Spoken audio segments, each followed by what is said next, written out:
You idiot. Welcome, everybody, to Breaking Barriers. I didn't know the show had started. You are here with Angelina Braxton, Larry Braxton. and we are going to talk about something kind of sensitive today. I mean, every day is sensitive. It's community conversation again.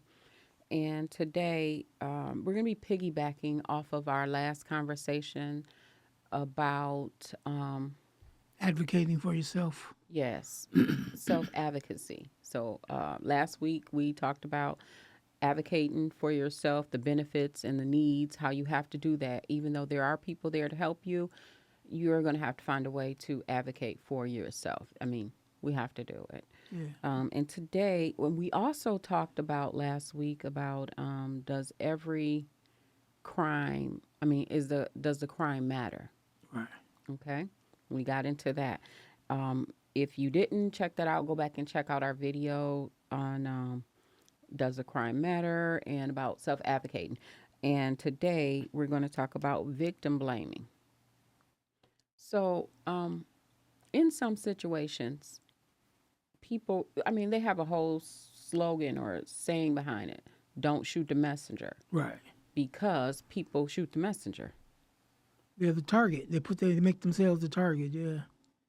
So, we were also talking about we I watched this show about a guy who was in a Mormon church, and it's people that have their own opinion about that, and um, he had brought to light some issues. In fact, he was molested, and just like last week, we talked about does the crime matter, and we talked about how the consensus, for the most part, amongst people we have communicated with, and the general public about sexual predators or people, who prey on kids, Children. children, or, weaker populations. Okay.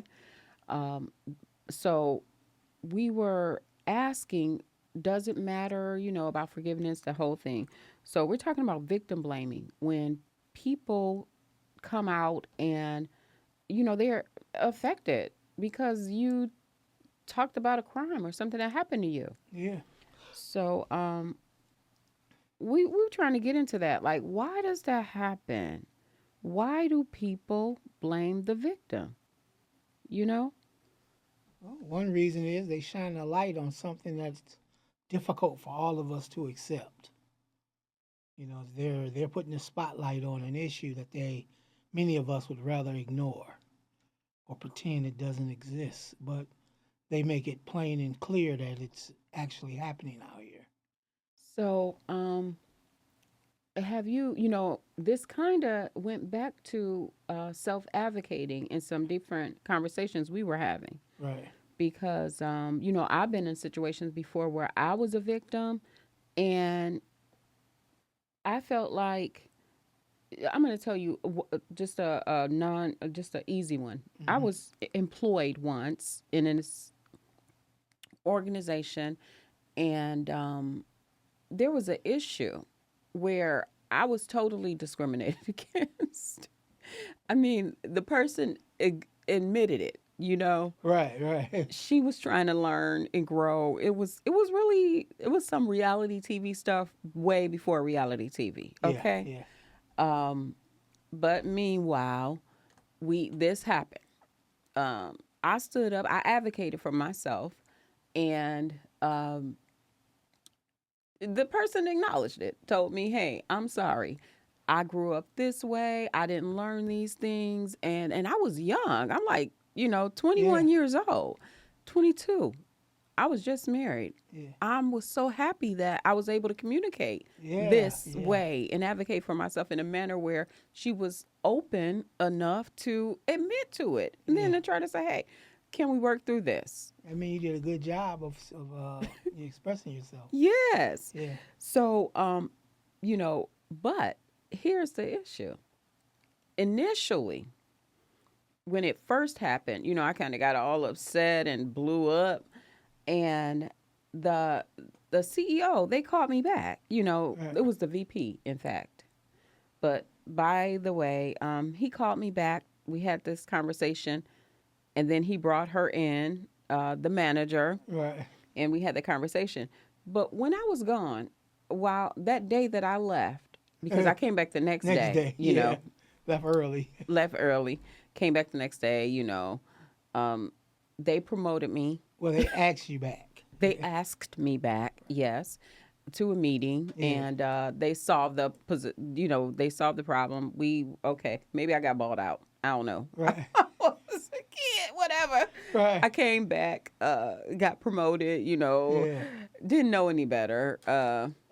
Man, but it was an experience.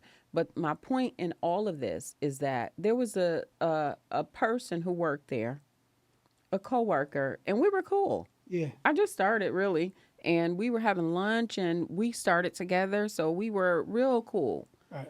And do you know, this person, another person told me, that's not your friend. She said, you know what? They were so upset when you advocated for yourself Mm-hmm. and were rewarded with what you wanted anyway, Right. and what I earned and deserved, really. That's what the whole advocating for yourself's about. Exactly. About That's getting what you the feel you're entitled to. exactly. And this person was upset with me, right? So it's like I'm a victim. I spoke out about being a victim. Mhm. I blew up, you know what I mean, initially, but then was able to come back and sit and have a conversation with a person who offended me, who was, oh my God, just violated me in so many ways. Yeah. So I'm just tripping on it. Like, when did it get to the point why I was the victim, but you were blaming me? You Well, were, it's sad, but when you start, so you guys started together. mm-hmm. You're on the same side Yes. against them. Yes. And Us then, against management, we're yeah. kids, we're young. So we you don't, got a promotion. Now you're no longer on that side. You're one of them.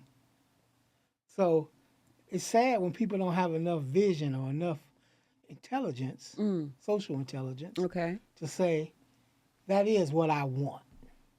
So often we deny ourselves of what we really want because some think they might not ever get it. Yeah, exactly. And then if you get it by doing something they didn't have the courage to do, now it's like, you hear people say this back when we were younger. She thinks she's better than me. Mm-hmm. No, she just advocating for herself. And even without knowing the person, Don't know having had a anything about you. You guys conversation. started 2 weeks ago together. Exactly. And you said, hey, I'm not going to stick around for this. I'm better than this. And they think, well, I was going to stick around and maybe I'm not better. But that's what they need to say. If she can do it, so can I. And that's what So- we got to take from one another. We do. So one of the things I think I heard you say about why people often blame the victim, right? Yeah, Basically, it protects their worldview. absolutely. Okay, it reduces their own fear and gives them a false sense of control. Yeah, It's false, but it feels good. I remember I was young as well, maybe, 18, 19? Mm-hmm. And I was at a car wash. Mm. It had a stalls where you spray your car down yourself. Right. It happened to be late in the evening, Mm. 9, 10 o'clock at night. Okay. Just turning dark or whatever. Mm-hmm. And I got robbed at gunpoint. One of those times you got. one of those times I got robbed at gunpoint. Good Lord. And everyone had every excuse to blame me for washing my car. Why you got robbed? I got robbed, yeah. It's your fault. Yeah. What are you doing out there washing your car? Mm-hmm. I mean, kind of self-explanatory. It was dirty, you washed it. Right. But man, it was my fault. Yeah. And even if you can impart some advice on the victim, like, be careful. Maybe you shouldn't be Exactly, doing this yeah. or that. Don't just blame me. Yeah, I took lessons from it. Yeah, I mean, but getting stuck to up was the blame- last thing on my mind. Exactly. It's like it's my fault. So, one of the things I was thinking about this, but on a serious note, we talk about victim blaming, right? Mm-hmm. We talk about, we're talking about this because we know that there are victims who don't come forward because they because don't want to be blamed. yeah, It's like violated again, another violation, right? exactly. Yeah, they got to go through it all again, and they got to Exactly. be held accountable for every little thing they could have done differently. Yeah, Exactly. So it's it makes me think about what's happening in Lower Huron facility. yes, the health care out there. Mhm. Wow. Mhm. They say you get a minimal sentence, it turns into a death penalty. That's so sad. That's so sad. It is sad. It's like and they're not listening, just like, they're not listening to the victims. Yeah, They're not listening to the people who are advocating for it. It's just like they're saying two inmates died within 4 days. One, Kyra Howard, 28 years old, and Rebecca Fackler, 57. It's like the one lady, Kyra Howard, apparently she was showing different signs of medical stress. yeah, And it's like she wasn't getting the help. And I think I saw a show where she was saying her mom, or not she was saying, but I believe I saw her mom on a news station saying that she was calling, trying to get help. get help. Yeah, and prior to that, I believe she became wheelchair bound. Yes, That's sad. You go in, you're healthy, you're moving, you're everything, you're active, and these things take exactly. place. And And up to the last moment, she was trying to get help for herself. and one of the things I was looking at social media, I saw this post and someone was saying they did it to their cell. And I was thinking, wow, that's so we're talking about victim blaming, Yeah, right? Okay. So it kind of goes back to you at the car wash, right? yeah, So you made a decision that impacted you, so put you in this place. yeah. But now your rights you're being violated. Absolutely, That's a violation. absolutely. So it's like if you fair enough, you go to jail, it shouldn't be a comfortable Yeah, you're already environment. paying for your poor Exactly. judgment and your Yes. crime. But I was thinking about this recently. I was in this insurance training class or whatever. Right. I was taking this class, webinar really.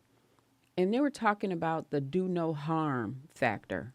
How so many people don't even, it doesn't apply Yeah. in business in some instances. Yeah.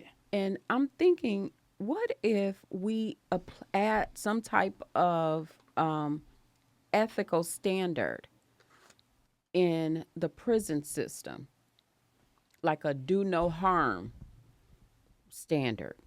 I think it's already there. Well, I don't. I'm. You know But what? if it is, they're I'm not following interested it. in I hear knowing. you. Yeah. I'm interested in knowing. Right. I know there's state workers. I was trying to think like what I should have done the research. I really didn't know in advance of this. That's why we talk about it, though. Some people Yeah, are do like no they have those harm. positions and they see their role as one thing, but it's actually not that. If you're a guard at a facility, a Mhm. criminal facility, your job is not to punish the inmate. Yeah, I would like to That's know not is your there a role. oath? Your role is to keep them safe, to be honest. Yes. Keep the peace, keep things calm. Like you hear about now, they're trying to get the police to de-escalate. That's the major thing. That's your Now major role. I know, yeah. that's been a that's Yeah. now I was just They looking. have court systems for punishment. So I did do a little research, and it says that there is no official prison oath in U.S. prisons, but there are unofficial codes, expectations, and survival rules.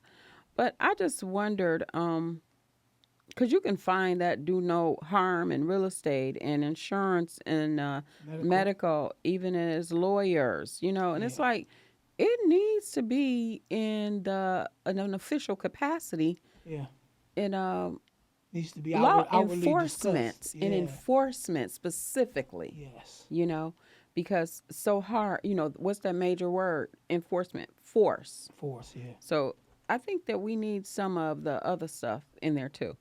So we're talking about the victim blaming and bringing light to what's happening in the Lower Huron or the Huron Facility. Valley women's facility specifically.